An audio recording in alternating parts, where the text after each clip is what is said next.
కాకినాడ జిల్లా శంఖవరం మండలం కొందికొత్తపల్లి గ్రామంలో ఇటీవల జరిగిన అగ్ని ప్రమాదంలో సర్వం కోల్పోయిన 3 కుటుంబాలకు ఒక్కొక్క కుటుంబానికి 10,000 చొప్పున వైసీపీ నర్సాపురం పార్లమెంట్ పరిశీలకులు MMR charitable trust chairman Madhunuri Murali Krishnam Raju ఆర్థిక సహాయం చేశారు.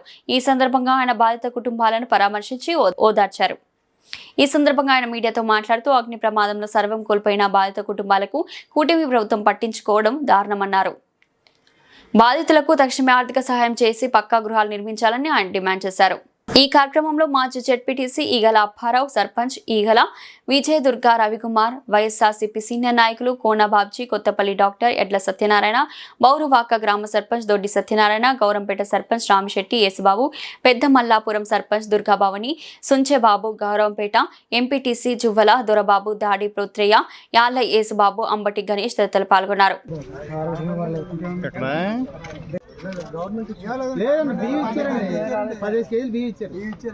ఎవరో రెవెన్యూ వాళ్ళు 15 కేజీలు అంతే.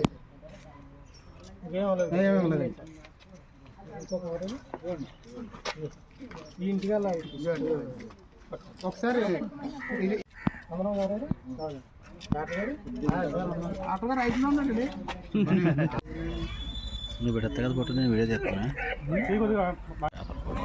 జీకొత్తపల్లి గ్రామంలో గత 15 రోజుల కిందట ప్రమాదవశాత్తు ఒక అమాయకులైనటువంటి నిరుపేదలు, ఒక బలహీన వర్గాలకు చెందినటువంటి వ్యక్తులు, ఒక పూట కష్టపడితే కానీ బతకలేనటువంటి చాలా నిరుపేదలైనటువంటి వ్యక్తులు వీళ్ళు 3 ఇళ్ళు, ఈ 3 ఇళ్ళు కూడా ప్రమాదవశాత్తు కాలిపోతే ఈ ప్రభుత్వం, తెలుగుదేశం ప్రభుత్వం ఏ విధమైనటువంటి పట్టించుకోకుండా కనీసం వాళ్ళకి తక్షణ సాయంగా కూడా ఏం చేయకుండా 10 కేజీల బియ్యం లోకల్ తహసీల్దార్ ఇల్లు ఇచ్చి వెళ్ళిపోవడం తప్ప చాలా దారుణమైనటువంటి పరిస్థితి. ఏ రకంగా తింటారు వాళ్ళకు ఉన్నటువంటి పరిస్థితి, వాళ్ళు ఏ రకంగా బతుకుతారు? వాళ్ళకి ఏదో ఒకటి చేయాలని ఒక ఆలోచన లేకుండా ఈ ప్రభుత్వం ఎన్నో హామీలు ఇచ్చింది. 50 ఏళ్ళకే పెన్షన్ ఇస్తామని చెప్పారు, 3 సెంట్లు భూమి ఇస్తామని చెప్పారు. అన్ని రకాలుగానే ఆశ పెట్టి ఈ నిరుపేదలతోటి ఓట్లు వేయించుకుని, బలహీన వర్గాలను మభ్యపెట్టి ఓట్లు వేయించుకుని ఈ రోజు ఏదైనటువంటి పట్టించుకోకుండా గాలి కొదిలేసినటువంటి పరిస్థితి. ఆ రోజు గతంలో అయితే రాజశేఖర రెడ్డి గారు తనయుడు జగన్మోహన్ రెడ్డి గారు ప్రతి నిరుపేదకి ఇల్లు ఉండాలి, ప్రతి నిరుపేదలు కూడా కళ నెరవేరాలని ఈ రాష్ట్రంలో 34 లక్షల మందికి నిరుపేదలకు ఇల్లు ఇస్తే అనేక హామీలు ఇచ్చింది ఈ ప్రభుత్వం, తెలుగుదేశం ప్రభుత్వం. ఏ ఒక్క హామీని అమలు జరపకుండా, కనీసం ఒక నిరుపేదలైనటువంటి జాలి లేకుండా, సిగ్గు లేకుండా ఏ ఒక్క హామీని అమలు జరపకుండా ఇలాంటి నిరుపేదలను రోడ్డు పాలు చేసినటువంటి పరిస్థితి చాలా దారుణం. ఇప్పుడైనా స్పందించండి, మీరు ఇచ్చిన హామీలు అమలు జరపండి. మీరు ఏమని చెప్పి ఎలక్షన్కి వచ్చారు?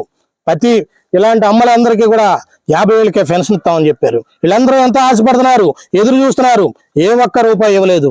3 సెంట్లు భూమి అని చెప్పారు, పక్కా గృహాలని చెప్పారు. 10 కేజీలు బియ్యంతో వాళ్ళని వదిలించుకోవడం మీకు సిగ్గు లేదా అని అడుగుతా ఉన్నాను. ఈ రోజు కన్నా స్పందించి వాళ్ళకి పక్కా గృహాలు ఇవ్వాలి, వాళ్ళకి తక్షణ హామీలు ఇవ్వాలి. వాళ్ళకి నిరుపేదలైనటువంటి ఎవరు వాళ్ళకి దిక్కు? ఈ రోజు ప్రభుత్వంలో మీరున్నారు, మీకు చేయవలసిన బాధ్యత లేదా అని అడుగుతా ఉన్నాం. ఇప్పటికన్నా స్పందించండి, ఇప్పుడన్నా ఈ ప్రభుత్వం స్పందించాలి. వాళ్ళకి తక్షణ సాయంగా చేయాలి. వాళ్ళకి కనీసం ఒక్కొక్క ఇంటికి 40,000 50,000 రూపాయలు ఇచ్చి ఈ నెల రోజులు బతకడానికన్నా ఇవ్వాలి. చెట్టు కింద ఉన్నారు, 3 ఇళ్ళు కాలిపోతే ఎవరింటికాడ కూడా ఉండలేని పరిస్థితి. వాళ్ళ బాధ ఎవరు చెప్పుకోవాలి? మీరు ఏ హామీలు ఇచ్చా అధికారంలోకి వచ్చారు? ఈ రోజు కన్నా ఈ రాష్ట్రంలో ప్రతి నిరుపేదకి 3 సెంట్లు భూమి ఇస్తా అన్నారు.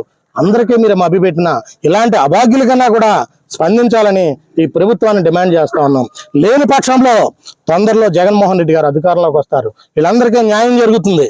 భవిష్యత్తులో మళ్ళీ జగన్మోహన్ రెడ్డి గారు అధికారంలోకి వచ్చిన తర్వాత రాజన్న పాలనలో వీళ్ళందరికీ న్యాయం జరుగుతుంది.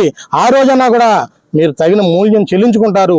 ఇప్పటికన్నా మీరు మారాలి, ఈ ప్రభుత్వం మారాలి.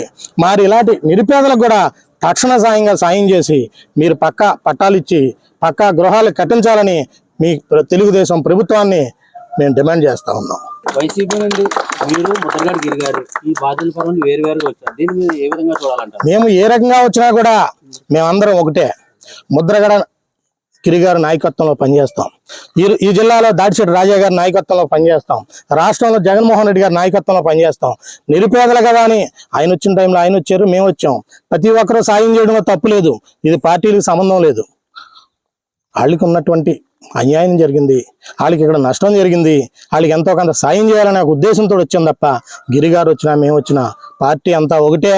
గిరిగారి నాయకత్వంలోనే కూడా మేము అందరం పనిచేస్తామని కూడా మీకు తెలియజేస్తాం.